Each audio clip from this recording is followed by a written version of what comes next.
sur moi, comme quoi j'avais la haine des hommes, que j'étais misandre. Et là a commencé les menaces et des choses dont je peux pas parler parce que je suis en procédure, mais qui sont très graves. Pour donner un exemple de ce que je vis qui est important, c'est par exemple des menaces de mort qui me disent voilà, on va attenter à ta vie, quand on te va croiser à Paris, on va te faire, et ils me décrivent, donc voilà, des fois c'est me violer, des fois c'est tenter de me tuer, tenter de tuer ma famille. Ça en fait c'est bien réel et simplement éteindre son téléphone, ça ne suffit pas à ne plus vivre le harcèlement que je vis malheureusement. Là ça s'est quand même calmé depuis que j'ai fait ma pause de 3 semaines sur TikTok parce que j'ai été silenciée, j'insiste là-dessus.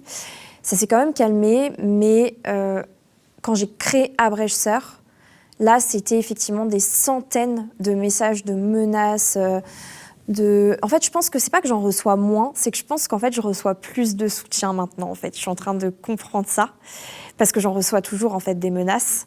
Mais c'est que le fait de les avoir montrées, les gens se sont vraiment rendus compte de ce que je vivais et ils se sont dit ah oui, ok, c'est ça. Et du coup, ils m'envoient plus de messages, donc je vous remercie énormément. Et c'est vrai que je viens de le comprendre, maintenant en fait.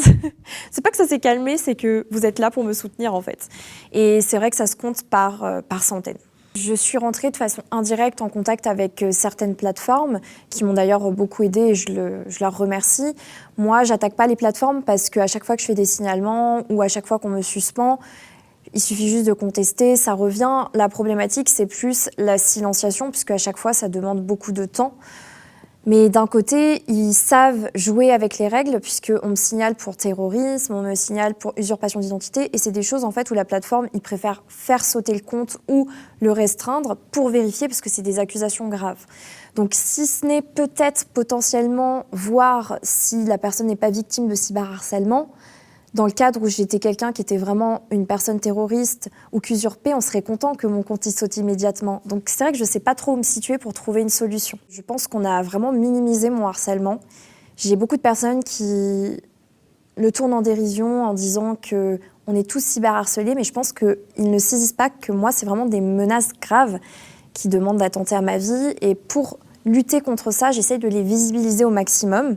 Ce qui n'est pas toujours évident parce que tu ne peux pas non plus tout mettre sur les réseaux sociaux parce que c'est très violent, donc j'essaye de faire au mieux.